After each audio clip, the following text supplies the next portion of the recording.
Olá pessoal, sejam todos bem-vindos ao nosso Intensive Python 03, nossa terceira aula. Muito bem, nessa aula nós vamos entender um pouco mais como é que funcionam as estruturas condicionais, ou seja, os nossos ifs.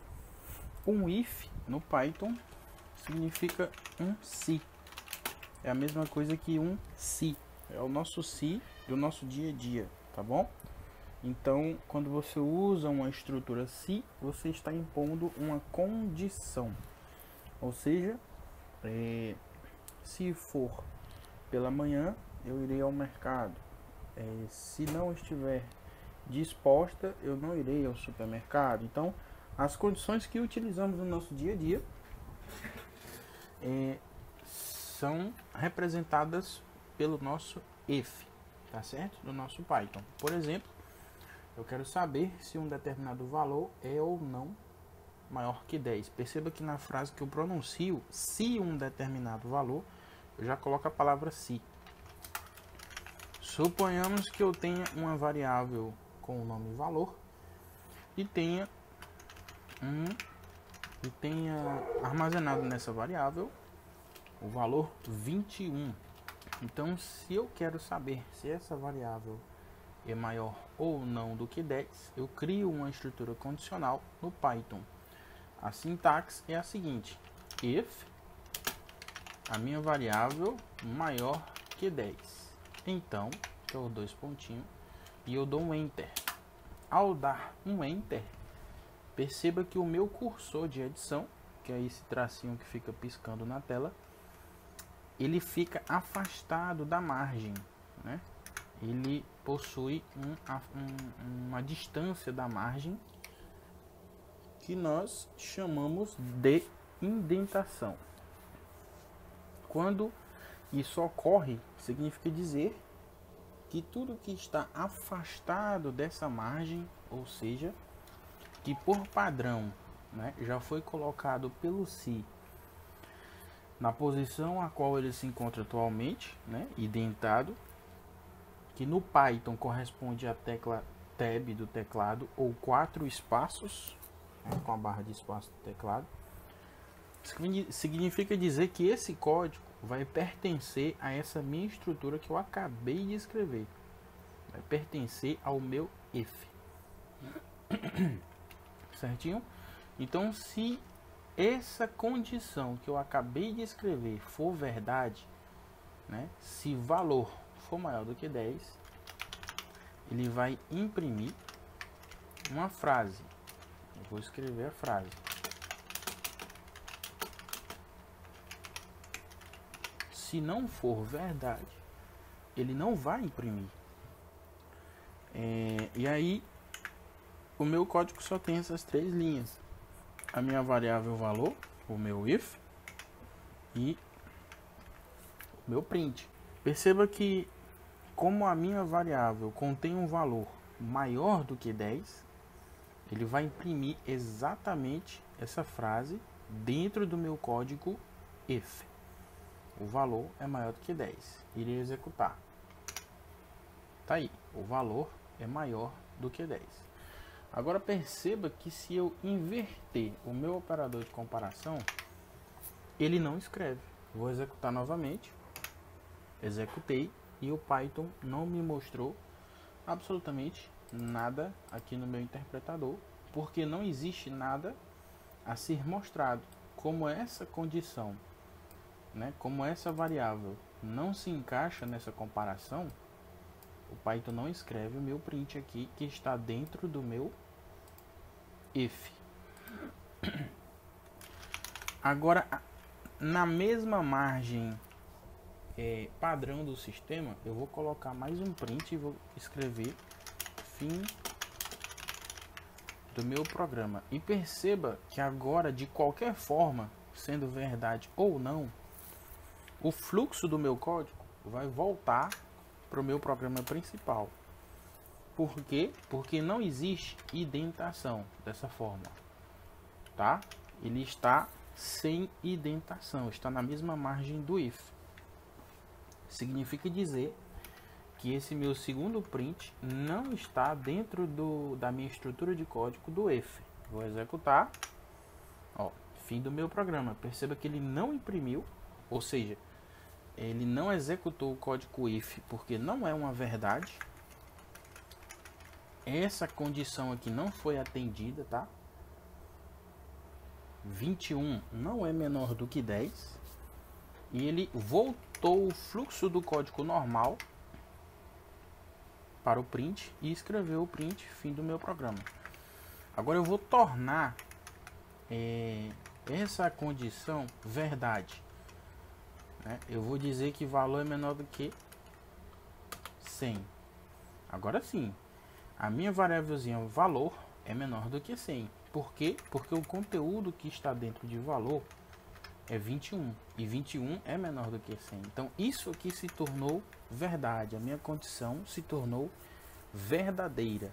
Agora no fluxo normal do código ele vai imprimir o conteúdo que existe dentro do meu if e logo em seguida ele vai imprimir o print que está fora do meu if. Irei executar, tá aí, o valor é menor. Faltou eu mudar só a frase, né? O valor é menor do que 10. Pronto, vou executar de novo. Tá aí. O valor é menor do que 10. Fim do meu programa. Agora perceba que não importa quantos ifs eu coloque dentro desse meu primeiro if, ele sempre vai executar. Isso nós chamamos de if aninhado, ou seja, um if dentro de outro if. E isso pode acontecer normalmente. Eu posso usar um if dentro de outro if da forma que eu quiser. Por exemplo, a minha variável é menor do que 100, mas eu posso fazer um outro teste dentro do meu if, colocando if valor, né? É menor do que 100. E se ele for maior do que 10, então eu posso colocar um outro print, né? Posso colocar um recadinho aqui. Dessa forma eu estou colocando um if dentro de outro if. Opa, cadê o meu cursor de edição? Tá aqui. O valor é menor do que 100 e o valor, vou colocar aqui, mas é maior que 10. Esse eu não coloquei aqui, né? Corretinho aqui, ó. Mas agora eu corrigi, tá? O valor é menor do que 100 e aqui ele vai escrever, mas é maior do que 10. Depois ele vai escrever fim do programa. Então perceba que ele vai entrar nessa condição porque ela é satisfeita. 21 é sim menor do que 100. Depois dentro desse if tem mais um if. Então ele vai ler essa condição e vai testar se a minha variável valor, que contém 21, é maior do que 10. Como isso vai ser satisfeito, como isso vai ser verdadeiro, ele vai executar essa linha aqui, ó, e vai colocar mais é maior do que 10. Depois ele volta para o fluxo do programa principal e escreve fim do meu programa, tá? Então perceba que aqui tem indentação, aqui tem indentação. Significa dizer que esse print está dentro desse if e esse print está dentro desse if, tá certinho? Vou executar. Tá aí, ó, o valor é menor que 100, mas é maior que 10. Fim do meu programa. Eu posso colocar outro if? Posso sim. Eu posso colocar, na verdade, quantos ifs eu quiser. Então, eu já testei se ele é menor do que 100. Depois, eu testei se ele é maior do que 10. E agora, eu vou testar se ele é ímpar ou par. Eu vou testar se ele é ímpar. Eu vou colocar um valor positivo aqui e testar se ele é par, para ficar melhor. Depois a gente fala sobre essa questão de par ou ímpar, porque a gente vai precisar do sinal. Então se eu colocar assim, ó, if valor módulo 2, opa, 2 igual a 0, então ó, eu vou pegar a minha variávelzinha valor, Módulo 2. O módulo ele me retorna sempre o resto de uma divisão. Então, se o resto dessa divisão for igual a 0, para isso eu uso o meu operadorzinho igual. Significa dizer que esse número é par, tá?